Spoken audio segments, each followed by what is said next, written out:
Hey, this is Sajid and Venkat from Luma World, and today we have another special guest again, this time an international guest from Iran.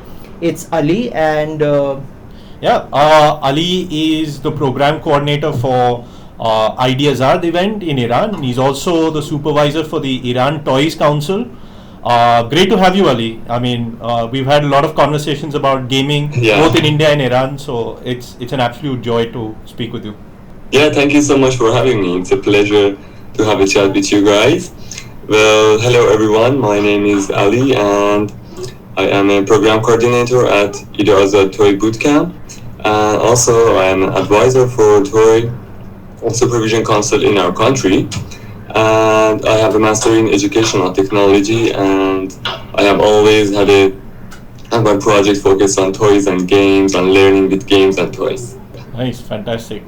Ali, I'm going to dive right in and ask you, a few questions about gaming in Iran. So, can you tell us a little bit about, what's the gaming culture like in Iran, and what kind of games do you play, so that viewers in India, listeners, can learn more about what the culture is like there?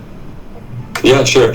So I think the gaming culture in Iran would be divided into two major categories. One of them is digital gaming, like computer games or console games. The other one is toys and board games, or like physical games that children will play. But more recently, I think from the 2010 onward, we have this booming board game industry and culture, and everybody have a play board games with their friends at cafes, or like everywhere. Everyone has a few board games at their homes. And so it has started, I think, from 2010. At that time I was a student, but I knew about some festival that were very small festivals in mainly in Tehran, the capital city, that were promoting board games and games.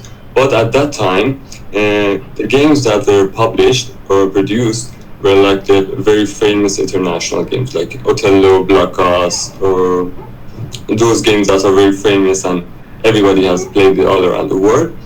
But gradually, over the years, the production phase has a bit changed. For example, like more board games with different themes, like the fighting games, or every type of things that you can think of have kind of evolved. They first have been just copied without any license or anything. Yeah. They have just been copied, But gradually, the illustration has changed. Like the company and publishers has started like changing the illustration, because there are like several publishers or companies that are, for example, producing Othello or any other board game that you can think of, and they have like the same covers at first. Yeah. And it has really affected their sales and marketing. Yeah. So they have started to change those illustrations and graphic. And after that, like I think about a few years ago, some bigger publishers are trying to license their games and board games that they are copying. So it's much better now. They make agreements with the original publisher and publish their games. And nowadays, what we have, I think, for about few years, we have original board games and games in our country. Like the company that used to just copy the board games is now more open to investing on new ideas and new games and new board games. And also, because they have received a positive review from the users or from the community, we are also focused on games that have cultural theme and something that people could relate to, or are very old stories and things like that. That's amazing. I'm truly fascinated about this whole talk, especially with Iran, which faces so much of embargo. Is it easy to bring in games, international games, into the country, or do you need partners locally over there? Also, the next question would be, like, when we talk about culturally themed games, can you give us some more examples around that as well? Yeah, right now importing games and toys in any form is banned. Wow. like the government has banned any importing of those products, and the Toy Supervision Council that I now working with actually is monitoring those activities. Interesting. So but there are lots of new board games in the country and in the market, but all of them are illegal. And since it's really vast, it's Wow. hard to control, and they can do much about it. But the Toy Supervision Council and also Kanun is promoting the copyright or production of new and original ideas and concepts. But any types of board games, dolls, and toys are not allowed to be produced. Yeah. To be imported, because there has been new rules on these topics that you can produce those in our country, so you are not allowed to import them. Yeah. But there are lots of people who import in different ways. For example, those who are the business people who, for example, import technological devices or something like that. They also import toys as well. Amazing. I'm really fascinated by the Iran Toy Council. It almost it's almost Star Wars-esque. There's a Jedi Council, and I can think of but what do you have to do as a supervisor? Is there is it a quality assurance purpose? What's the kind of agenda that you look for in games in the Iran Toy Council? But before that, are you a Star Trek fan or a Star Wars fan? Actually, none. I'm not into any form of like DC, Marvel, or Star Wars or anything. I just like a little bit of Batman stories, but nothing more than that. Okay, sorry, go ahead, please. So about the Toy Supervision Council, first of all, many of the producer and companies are the haters of the Toy Supervision Council because they want to just copy games and import games, and they actually can, but at Toy Supervision Council we try to not help that, not help that process. But we try to also improve and promote the side of licensing or promoting and helping and supporting designers. For example, the Toy Supervision Council has a tag, like a holographic tag, that it gives you new products and products that it thinks would be good in the market and has cultural values and has designers and has some sort of certificate that who is the designer, who is the, for example, illustrator and something like that. But I think like the late in the 2010s, in 2010 or a few years ago, it was not that much active in the field. So everybody could do anything that they wanted. But I think from last year and now on, the Dr. IdeaAzad, who is now in charge of the Toy Supervision Council, is very determined to change those mindset that we can copy games, because when you talk to the companies and the publishers and the producers, in their point of view, it's so okay to copy a product. There's no harm in that. But over the years, it will prevent the Iranian companies and the designers to actually evolve and to be updated or to be upgraded. And I think that's a fantastic job that you guys are doing, encouraging local designers, encouraging local publishers, and not just local. I feel like you guys are even helping us playtest games and adding a lot of feedback to that. I think it's a beautiful thing. And once again, congratulations on being a speaker at the National Institute of Design Symposium. That's pretty cool. Thank you so much. So at the Toy Supervision Council, which we try to promote the copywriting, we have like meetings with companies and publishers. Like I think on Wednesdays, I have a meeting with a publisher. That we were talking about why should we license those products, because they have nowadays companies and publishers are trying to connect with the original publisher and sometimes they get rejected, and it's the process and the way that you should go. And they say why we should do that when they say, okay, you are in Iran and Iran has sanctions and we can't work together, so we won't let you to produce the product. And I always tell them that, yeah, it's out of 10 apply that you make to different companies, one of them will work, and that company also have links with other companies. Right. So if you make a good agreement with one of them, it will take time, Yeah. but it will gradually help the industry both in Iran and internationally, and other countries and other companies will trust to collaborate and do all those things. Definitely. Fantastic. I mean, with our previous conversations, we know how passionate you are about gaming in education, right? And that brings me to your other role. So, apart from being a Jedi Knight, you're also program coordinator at Kanun University. Can you tell us a little bit more about that? Yeah, Kanun actually is not a university; it's an institute. Oh, okay. Yeah, it's a governmental, non-governmental institute. Its full name is Institute for the Intellectual Development of Children and Young Adults. Okay. And yeah, it was established I think in 1961, I guess. Yeah. So it is focused on after-school activities, like drawing, paintings, or theater, making movies, and those stuff. And it's actually really famous for its movies internationally. Okay.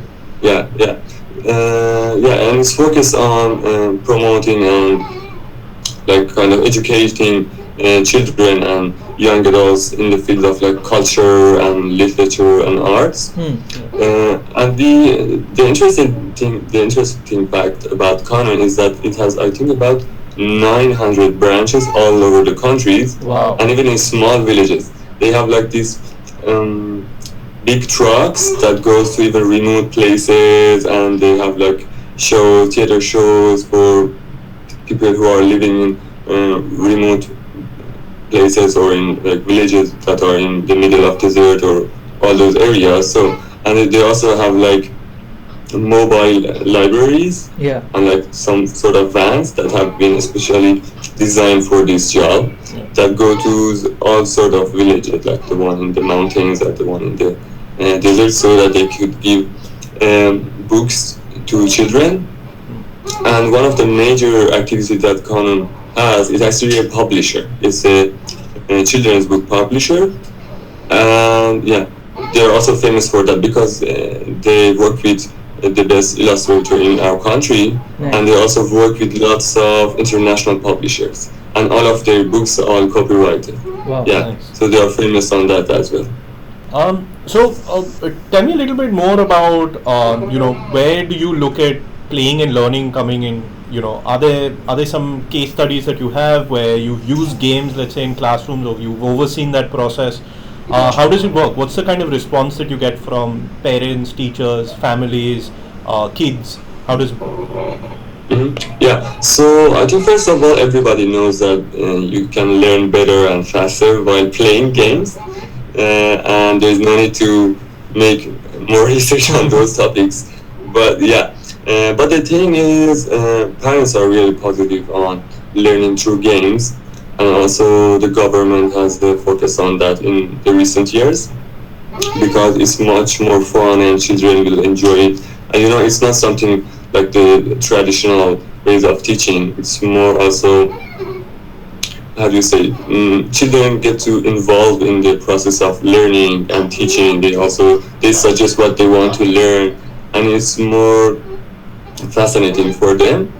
So yeah, the researches that are currently happening in our country are more based on mobile games or applications that helps to learn different topics like English or math or any other topics. Yeah. And yeah, the researchers are more focused on the digital games Okay. and their effects on learning, but there have been few researches relating to board games and card games. My own master dissertation was on learning math through board games. Board games like Ticket to Ride and Splendor that has basic knowledge of calculating. And recently I have read an article about a card game which is about how do you say it? Like Titans. Yeah. I know you have also in like old culture and literature. Yeah. Yeah, it's a card game like something like Mafia that you don't know who's has what rule. Yeah. Nice. And the players are like into two categories: those who are deep or titan, and those who are like normal citizens. Oh, okay. And they try to fight each other, and they don't know who is on what side. Yeah. So I read an article about it, about the cultural effect of this game on the people and what they, because unfortunately the new generation don't have that much information about our literature and like those cultural values that we used to have. Yeah. They're like into more of Hollywood movies and like Yeah. comic books and all those stuff. That's a great point. That was bringing me, at some point I wanted to cover this because Iran and India, I mean, Persia and, the old Indian culture is so intertwined. We go back like thousands and thousands of years. Are you seeing any of the old games come back? Because there's so many games that, even today they're present in rural India and places like that. But are you seeing a revival of themes? Like the old games that you used to play, you know? Yeah. Yeah, I know there are some like research institutes that are working in the field of history. Oh. I think for the last year that they have connected with Kanun, they said that they have discovered some very old games Wow. in the ruins of like ancient cities Amazing. that could be revived. Yeah. We do believe that it could be something that is like a game changer because nobody has that already in both in our local market or internationally, because like the board games that we see, they have like a 10, sometimes are really interesting, but bringing back something that was, for example, played like 5,000 years ago, I think it would be a game changer to the both industry and the community of board game design and industry. Yeah. Ali, my next question might be a bit sensitive to many people, I guess. But do you think like culturally board games or card games or rolling dice is kind of like looked down upon? Because I know some cultures stay away from such activities because they relate it to betting maybe. But is that the case in Iran also? No. In our culture, whether it's those who have some more religious culture, we don't have something that you should not play games, Okay. or card games, or whether it has a dice or something like that. It used to be like, I think 30 years ago or something like that. Okay. Yeah, people try not to play those games. The government somehow say better if you not play those games. But right now, it's no. Everybody plays different games, and it's okay. Ali, so you also mentioned to us about IdeaAzad event. Yeah. I hope I pronounced that correctly. And the initiatives that you take under that, including involving international publishers as well. So can you please help our listeners a bit more about it? Sure. IdeaAzad Toy event or IdeaAzad Toy Bootcamp it's an event that we have set it up for helping like designers and companies to appreciate more the original designer or believe in designers or trust the designers in our community. I think we have started in 2015. Yeah. And lots of games that are now in the market they have been affected by this event. Oh. Yeah, whether they are just copied or licensed, because we have promoted that even if you are copying and not licensing, at least change the illustration that fits the culture. Yeah. Because we have lots of perfect illustrators in our country, so why not using them in order to help the community? Actually, I have 2 copies of the games here that have been, I don't know if you can see them properly. These are the products from IdeaAzad. Oh wow. Yeah, they have been designed and take all those processes and actually have been published. Okay. So the interesting thing about them is that first all the publishers said, okay, it's not going to be a successful product. It's not going to be good because who knows whether it's going to be successful or not. let's copy Blockhouse because everybody knows that it's going to sell well in the market. Yeah. It was there at first. It was really dark for us as well because we didn't know whether it's going to work or not. Yeah.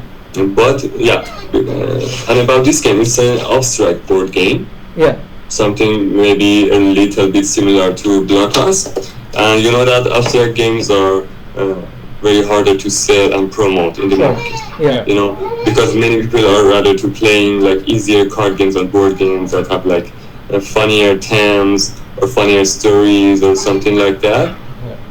But nowadays, after I think it's about 3 years ago that we have published Orchin, the game that I showed you, the distributors or publishers has more positive views to games like this that are being published out of IdeaAzad events. There's also another game, it's called Shuan. Yeah. Ooh, nice. Yeah. Amazing artwork. Yeah, Shuan means shepherd. Okay. Oh, nice.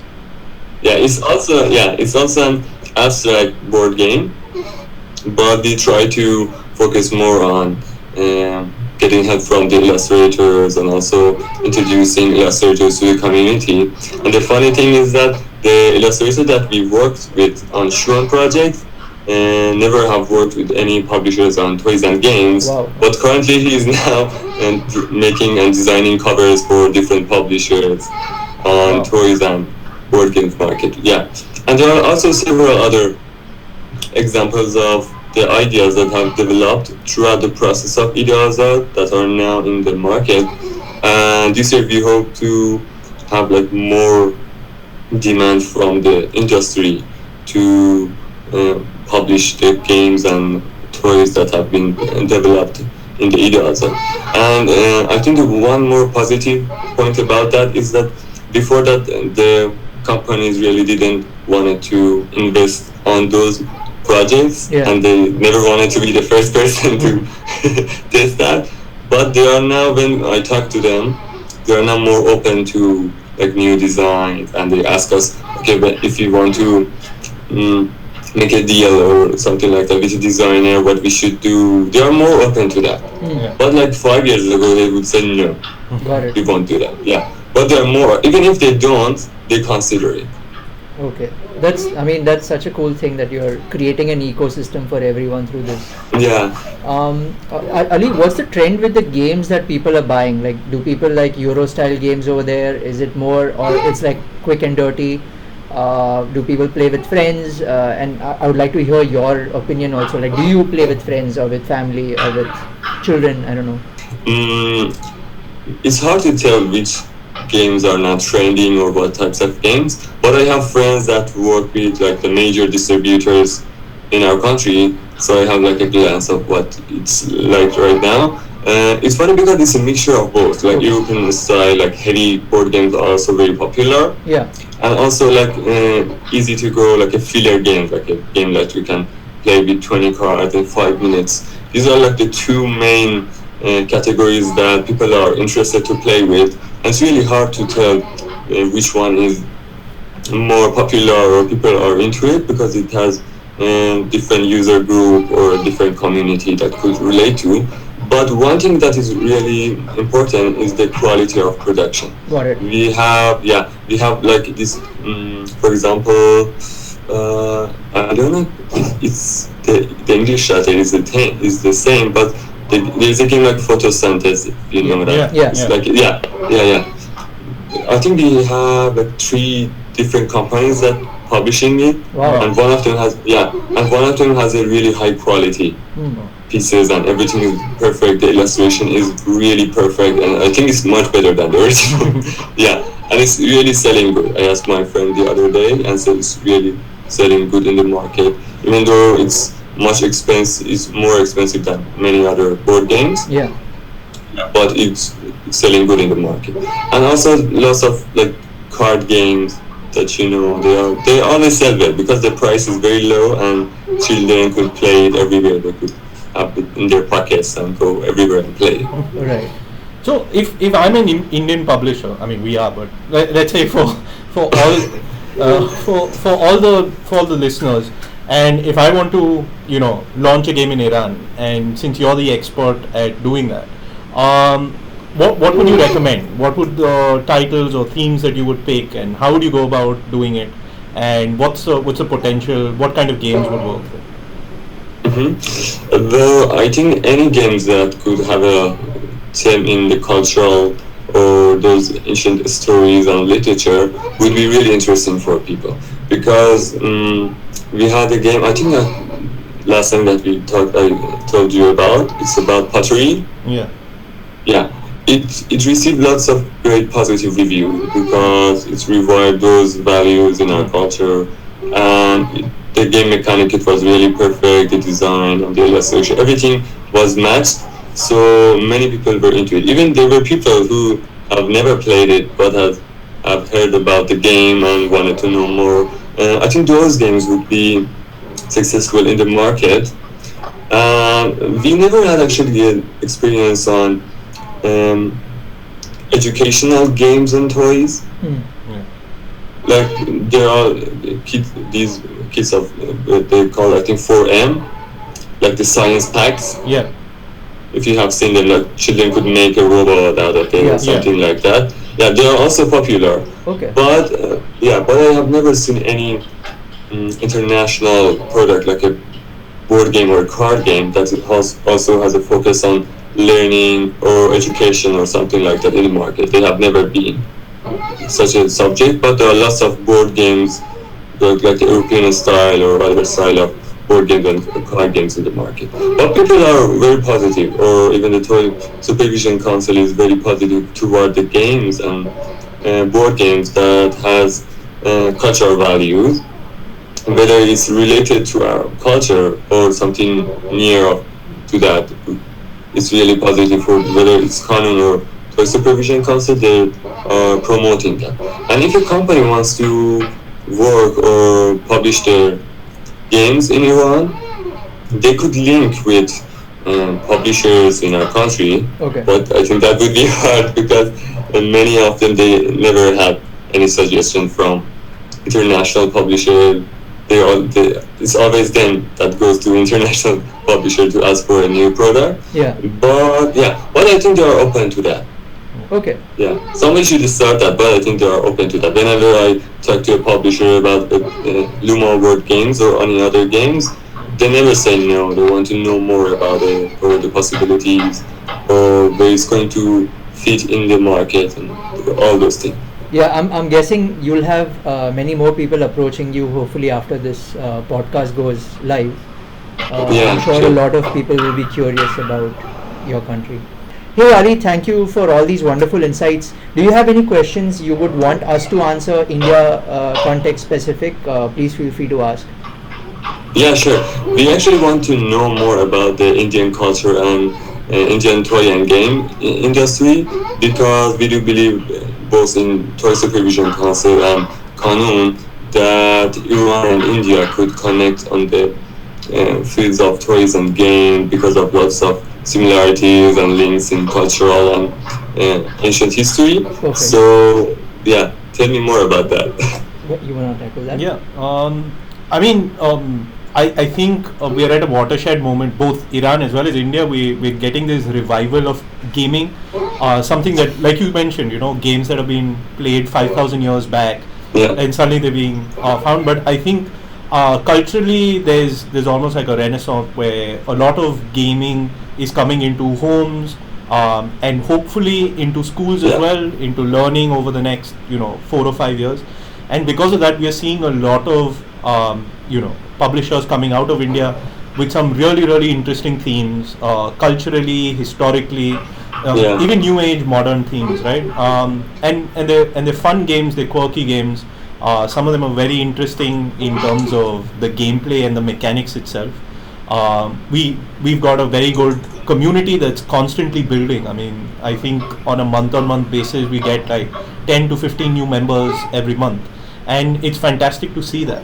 And more so, like you mentioned, if there are digital games, and a lot of people are asking for digital games, but we're seeing that there is a right balance between people going into digital games, but also creating these physical board games that kids can play with, families can play, even millennials, adults can play. The other thing is board gaming cafes. A lot of cafes are opening up here, and I'm guessing. I mean, we've spoken previously about a similar culture being in Iran. Yeah, exactly. And I think that's something that's new, and almost every big city in India now has got at least one big board gaming cafe. And it's fantastic to see kids go in and young people go in and have fun with friends. It's like a day off where they can go and just play games and get introduced to this new culture. Yeah, it's really cool. Yeah, I think it's definitely a growing trend right now. Also because kids are at home these days. The schools haven't opened completely yet. So parents are also seeing that they're spending too much time on the screen. So they somehow want to help them with some other option. We constantly test a lot of games with kids, and we always see that they're over enthusiastic to help us out with that, which is amazing for us, because it helps us get more feedback and also content from time to time. But yeah, I think as Venkat mentioned, it's definitely a growing trend that we are seeing right now. And something I just want to add, because I saw the illustration at, if I'm pronouncing this correct, Sean is it? Yeah. The game. Yeah, and I think Iranian illustrators, they'll be in huge demand with board game publishers in India. So, because artwork is, in my opinion, it's universal, and we've got such a lot of cultural history that's common that it's very easy to translate our ideas. Iranian illustrators can do a great job. And the other aspect is social learning. I think globally there's this trend towards natural history, protecting the environment, reducing the impact of greenhouse gases, climate change. And I think a lot of these social learning topics are being taken up, and I think there's a huge opportunity in collaboration with that thing. We ourselves are looking into creating games that help kids to understand how to segregate waste, for example, or like how to reduce the impact of climate change. How does the environment work? How do ecosystems work? And we're getting a lot of good positive feedback with that. So yeah, I hope that there is more cooperation and coordination between Iran and India. Hopefully we see a lot of our games being played there, and a lot of your games being played here. So yeah, really looking forward to that. Yeah, I just want to go to Iran and base jump. Yeah, before our meeting, I was getting prepared for the meeting, and my mom asked, "Where are you going?" I said, "I'm going to India."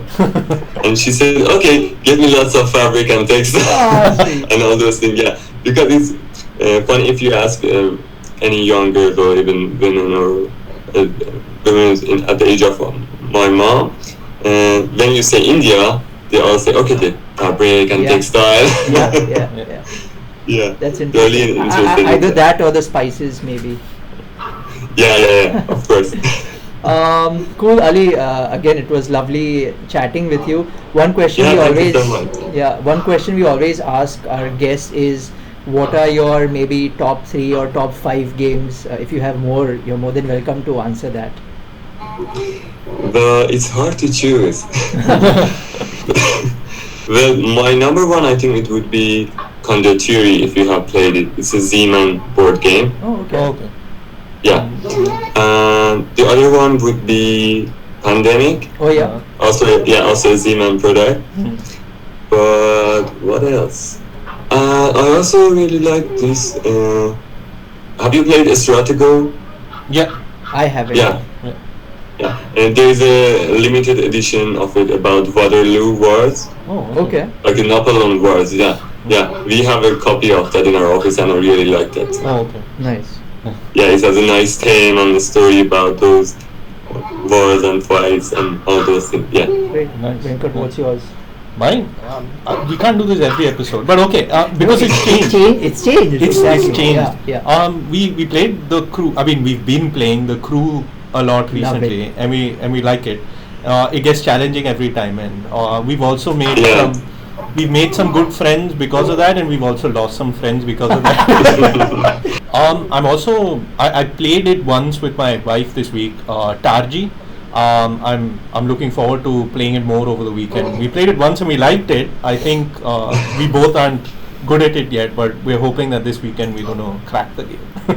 But another one I really enjoyed that Venkat got us was Land Air Sea.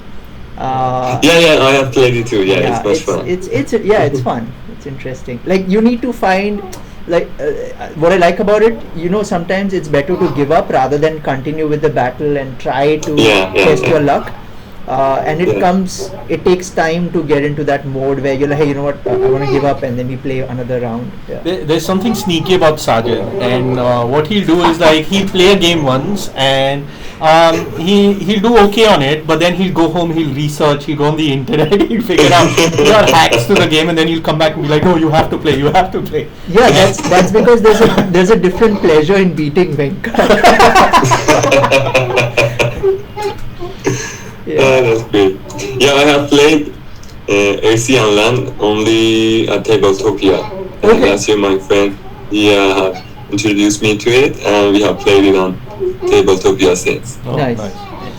Before we go, Ali, I know Sajid mentioned this earlier. You're going to be speaking at part of an NID Conclave very soon. Yeah. Do you want to tell our listeners something about that and how they can, log in? When is it going to be? Well, I think it's going to be on October 5th, I guess. I should check my calendar. If they go to the website of NID website, there would be links for registration. It's an easy process. You just insert your email address and all those things, and they give you a link to the session. And I will also be talking about those activities that we do in IdeaAzad and Kanun, because India and NID is the only university that has toy design at master degree in the world. There is no other institute that has that. Wow. We have like 2 universities. One is New York, I think Otis College of Art and Design, and the other one is, I don't know, but there's also another one in Los Angeles. Yeah, they have toy design and game design at bachelor degree, not master. Okay. Yeah. So really looking forward to make more collaboration with NID, and also at our Iran Toy Festival this January we had Austin Davis and Mr. Shirkarami as a speaker from NID. We are also looking forward to actually developing the platform to run a master degree on toys and game design. Wow. Yeah, we are almost done because of the COVID. We have prefer not to launch it yet because it's online and it wouldn't be a real experience. Actually, we had a pilot version of this in I think 2015. Which I took part in. It was a 1-year course on toy design and game design. Great. Which we try to test how it's going to be, the syllabus and the courses and things that we should cover. So we really hoping to launch this degree like next year in a couple of years. Amazing. Fantastic. Hey, all the best for your talk, and thank you so much. We'll see you there. Thank you for taking time out and chatting with us.